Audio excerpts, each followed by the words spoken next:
Hola, muy buenos días, muy buenas tardes o noches a la hora que veas este video. Tenemos el gusto de poder presentar nuestro trabajo que es depresión en residentes de medicina interna antes y después de la atención de pacientes con COVID. Resultado que me toca presentar el día de hoy, que tengo el gusto de hacerlo, ha sido el esfuerzo de varias personas. Entre ellas quiero destacar al doctor Carlos Grajeda y a la doctora Valeria Iñiguez, que hicieron dos tesis para graduarse de justamente de medicina interna. Es un fragmento de estas dos tesis y que han sido dirigidos por mí y por otros profesores. En esta ocasión intervienen para esta presentación también la doctora Marta Hernández González, la doctora Verónica Reyes Pérez, la doctora Carolina Villada y su servidor. Vamos a entonces a plantear este tema que para mí es de relevancia porque muchas veces se habla de la salud mental en la población en general, muchas veces se habla también de la salud mental en los pacientes, pero en muy pocas ocasiones se toma o se enfoca o se pone la atención adecuada en las personas que atienden, en cómo ayudar a los que ayudan. Y también hay una forma de prejuicio, una forma de una creencia, pienso yo, una creencia negativa, que la gente que atiende en salud no tiene estos problemas. Tanto psicólogos, enfermeros, médicos. Entonces, estudiar la depresión en residentes de medicina interna es un modelo porque este grupo de personas, en general los médicos que están en formación de pregrado o de posgrado, son un modelo para poder hablar del estrés. En muchos casos, los residentes de medicina interna son personas que sufren las consecuencias de este estrés y se traduce a veces como depresión, intento suicida, adicciones. Y como tienen acceso a formas fáciles de acceder a medicamentos, esto se simula un poco. Y se vuelve grave también cuando alguien pierde la vida, sin duda alguna. Pero sin embargo, creo que debemos estar justamente atentos. Por eso el esfuerzo de la Universidad de Guanajuato y del Instituto Mexicano del Seguro Social, en este caso de la clínica UMAE número 1 del Bajío en León, Guanajuato, que vamos a presentar los resultados de esta investigación. Entonces tenemos que algunos conceptos que pueden servirnos. Pues hay muchas formas de definir la depresión. Entre ellas podemos encontrar la definición que hace el DSM-4 o el CIE-10 y lo que dentro de las características que tenemos es un estado de ánimo deprimido, una tristeza persistente, un desinterés. Podríamos poner en el caso de depresión en el ambiente hospitalario es que la gente deja de hacer lo que estaba acostumbrado de hacer. O sea, si una persona era serio, pues deja de estar serio. Puede ser inclusive alguien que tiene ciertas actitudes poco comunes, que pueden ser maníacas o depresivas. O sea, deja de hacer cosas y es evidente porque disminuye la actividad o porque comienza a hacer otra serie de actividades que lo hace descentrarse en la atención de sí mismo y de sus pacientes. Es también algo discapacitante, es una alteración de la función.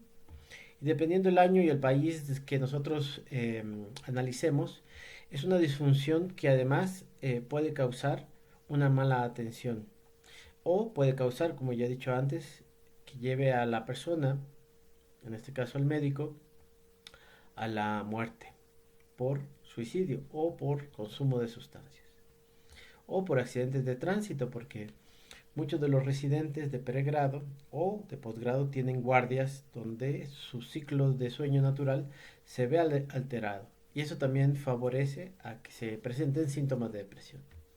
En este caso, hemos planteado tema de la depresión antes y después, o qué pasó después de la atención de pacientes con COVID aquí en México.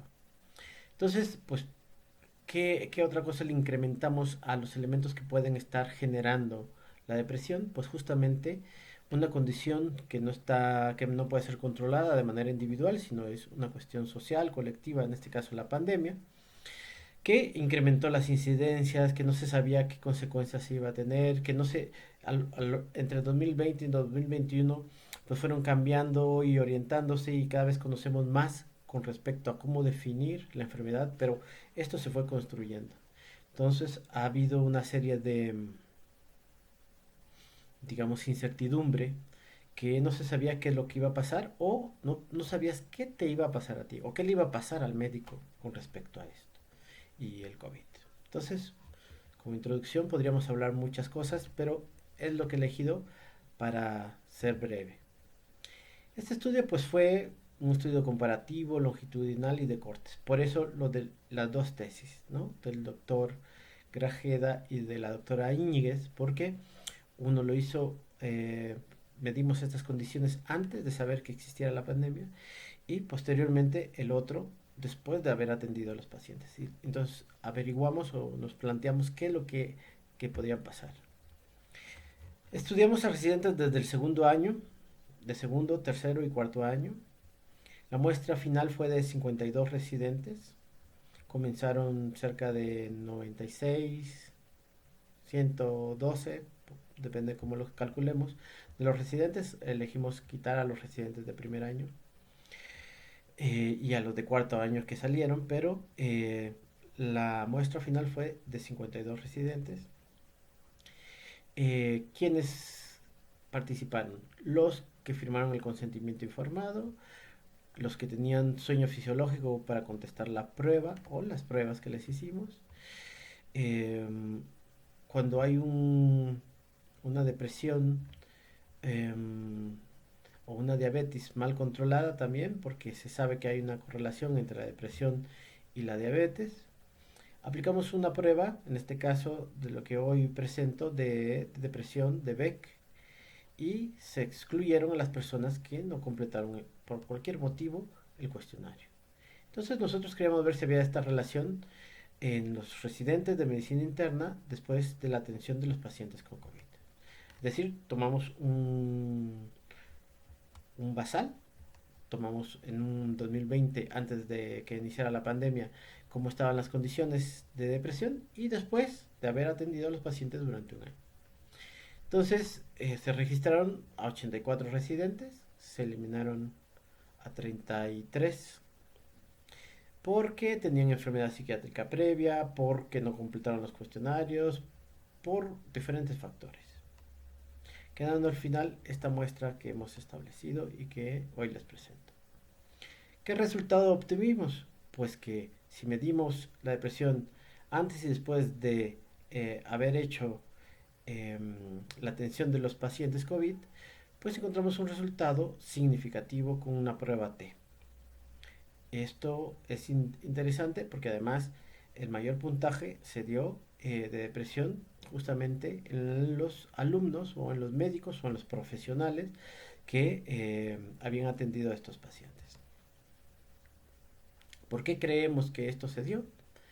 Pues nosotros creemos que se dio porque justamente por condiciones individuales sin duda, pero todos los residentes que nosotros medimos asistieron a las áreas COVID.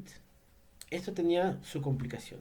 Como todos sabemos, pues tenían un equipo de seguridad, tenían algunos que meterse durante una alta cantidad de horas, es decir, era una maniobra no conocida, para la cual no habían estado preparados desde antes. Existía este tema de la incertidumbre, de enfermarse, de morirse, de no saber cómo era la transmisión, de que no había vacunas, de que se puso la primera vacuna pero no había para la segunda vacuna, que íbamos muy lento en la vacunación. Todos estos elementos colectivos, institucionales, de las políticas públicas del país y de las políticas públicas dentro inclusive del Seguro Social, que unían a las políticas públicas de la Secretaría de Salud, pues trajeron como consecuencia justamente este aumento de la depresión. Una conclusión también que creo que es importante decir, y con eso voy a terminar, es que hace falta programas de atención para el personal de salud. Hay clínicas de atención en los hospitales para los derechohabientes, para la gente que asiste a estos hospitales, pueden encontrar atención psicológica. En el caso de la UMAE número 1 del Bajío, es un hospital muy grande y tienen comúnmente un médico que lo que hace es atender las diferentes enfermedades de todo el personal y que les da comúnmente medicamentos. Yo digo que hace falta un programa de atención, un departamento de atención para todo el personal de salud y que no consista solamente en dar medicamentos porque se sabe que es mucho mejor para el tratamiento de la depresión, la atención psicológica más medicamentos en el caso que se necesite. Y pues con eso concluimos nuestra presentación para este Congreso de Interpsiques 2022.